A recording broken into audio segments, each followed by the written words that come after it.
सुनो है ननदो तोहर सहोदरा बैसल कोने देश जाई है। सावन मास तन उठ लहरिया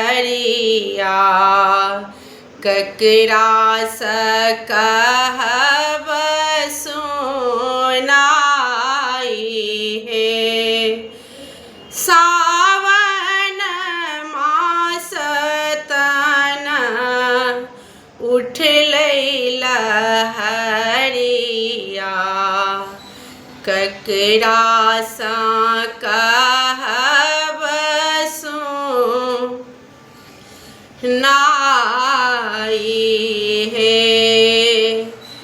एक तबी मुख भेल विध विधाता दोसर तोहर भाई है।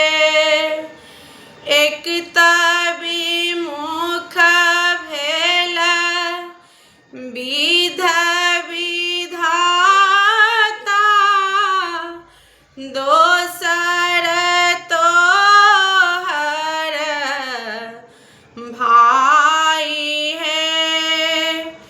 बरख दुई बरख बीतल मुखरो नहीं देलनी देखाई है। बरख दुई बरख बीतल मुखरो नहीं देलनी देखाई है। सुनो है ननदो तोहर सहोदरा बैसल कोने देश जाई है। सावन मास तन उठ लहरिया ककरा सा कहब सुनाई है। देख लो सपना रतिया है ननदो सजना सिनेहिया के आई है। देख लो सपना रतिया है ननदो सजना सिनेहिया के राती है। अचके टूटल बैरी नींदिया खुजी गेल आँखिया चेहाई है।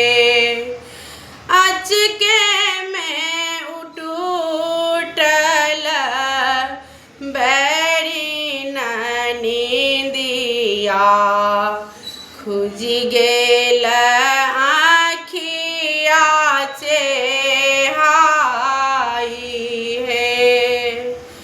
कटलो नहीं जाइए बिरह के रतिया कहबई ककरा सा जाई है।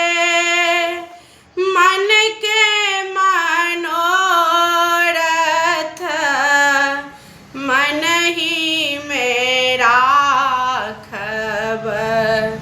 सजना भेल कसाई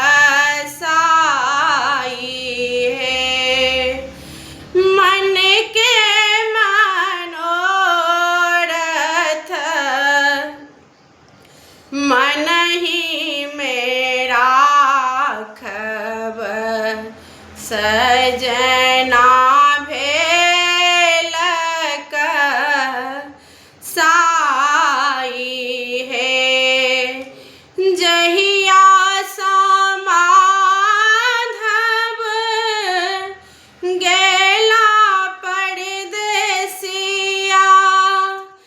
जियरा गेल उड़ाई है। जहिया समाधव गेला परदेसिया,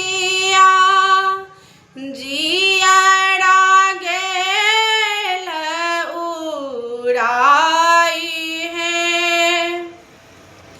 पिया बेदर्दा दर्दो नहीं बुझलनी, मोहि देल बिसराई है। पिया बेदर्दा दर्दो ने बुझलनी, मोहि देलन बिसराई है। जय मैथिल, जय मिथिला। समस्त मिथिलावासी के गोर लागै छी। और अखन हमर कनि तबियत खराब भऽ गेलै, गला बाजि गेलै, तऽ ओतेक नीक हमरा नहि भेल गेल, ताहिके लेल क्षमा कऽ देब।